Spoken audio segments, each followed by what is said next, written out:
August 15th, 1971 was when Nixon took the dollar off the gold standard. And that's why our economy is in this very precarious position today. And we have never been here in the history of the world. I mean, we printed more money in 10 years than we have in the last 10,000 years. It's just crazy. So what happened on August 15th, 1971, the 50th anniversary is coming up, is what kind of inspired me to question things. As I was saying to you when I first talked to you, I'm impressed with your generation because you guys are far more aware of what's going on, at least financially, macroeconomically, than any other generation in history. But my generation, the boomer generation, we were clueless. So when August 15th, 1971 came, what people don't realize was right after that, we broke the agreement of the Bretton Woods Agreement, 1944. We promised the world the dollar would be backed by gold. Going back in time to 1933, it was FDR, Franklin Delano Roosevelt, who everybody loves. The guy was a hardcore Marxist. He made owning gold illegal. And so 1933, 1944, you got to study history, Bretton Woods, 71, Nixon screws the world. But this is the thing that happened, Jay, that really screwed my generation of boomers. The 401k was born in 1974. So today you have my generation, the boomers, they're hanging on by a thread due to historical events coming in. So now the stock market is at an all-time high. It's nuts. And the reason it's all-time high is because our CEOs are borrowing money from the Treasury to repurchase their own stocks. So we don't have a real economy. We don't have a real stock market. And the U.S., the Fed is greatly in debt. The U.S. is greatly in debt. So your generation is far more aware. But my generation, my concern is the market is going to come down. Stock market, bond market, real estate market. And my generation is not prepared for it because they're not as turned on or aware as much of your generation is. It's such a paradox of what's going on. Yeah, but you can see it if you're aware. And so that's why I commend you and your generation for being more aware than my generation. So the thing that happened in 74 was very, very important. Back in 1950s, when I was a real little kid, I was working with my rich dad, who was my best friend's father. Yeah. He had executives at his company that played the stock market. So this is the 50s and the 60s. And my rich dad said, anybody who's in the stock market's a gambler. And so I don't do business with gamblers. And I still remember that. So when I talk, a lot of my friends are not in the stock market. So this is the point. Back in the 50s and the 60s, prior to 71, when they took the dollar off the gold standard, you could save dollars because they weren't printing it. It was backed by gold. You see, 1944 to 71, you have to look at history. So it was really smart to be a saver of dollars. It was also smart. My rich dad didn't really save money. He built projects. He built big projects. But he bought bonds.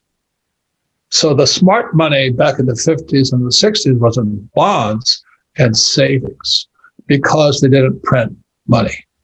If you can get your head around that one, and so today we're printing 120 billion a month in the U.S.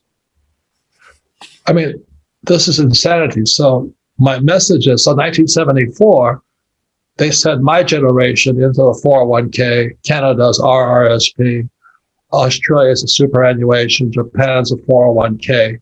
So you have a whole generation, the old guys like me, who are hoping and praying that stock market stays up. Yeah. And because they print money, and money was so cheap, the CEOs were borrowing the money to buy their stocks. The bull goes up the stairs, the bear comes out the window.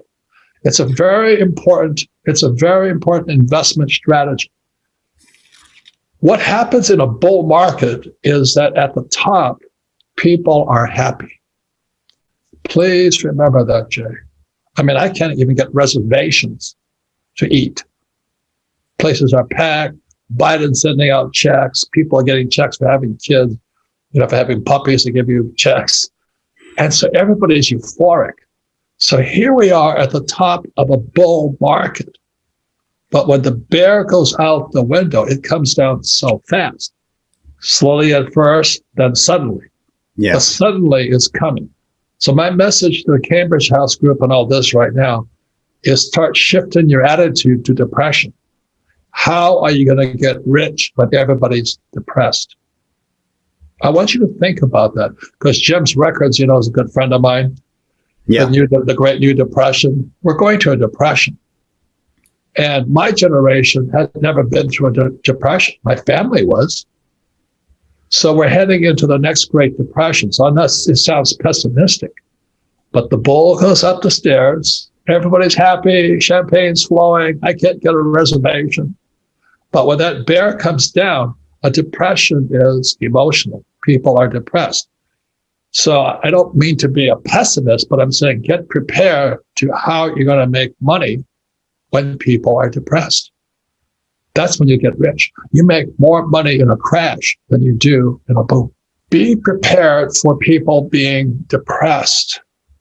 And then you'll see a different market emerging. I'm still investing. I'm doing all that. I don't stop. Right.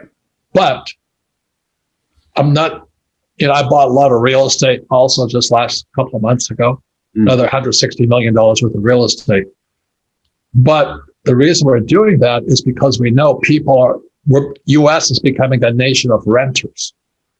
And there's so many houses that are going into a foreclosure right now that the migration will become out of homeowners into apartment renters. So we're preparing for the depression. If that makes sense to you, I'm not saying I'm depressed. I'm just saying to your age group, be prepared for an economy where people are depressed. And you'll see a different economy.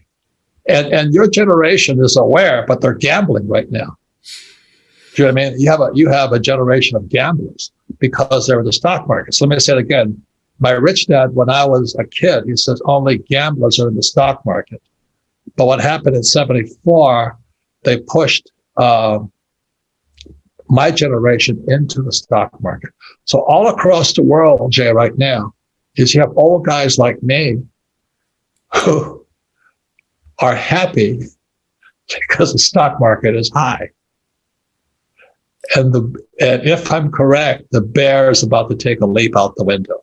Slowly at first, suddenly.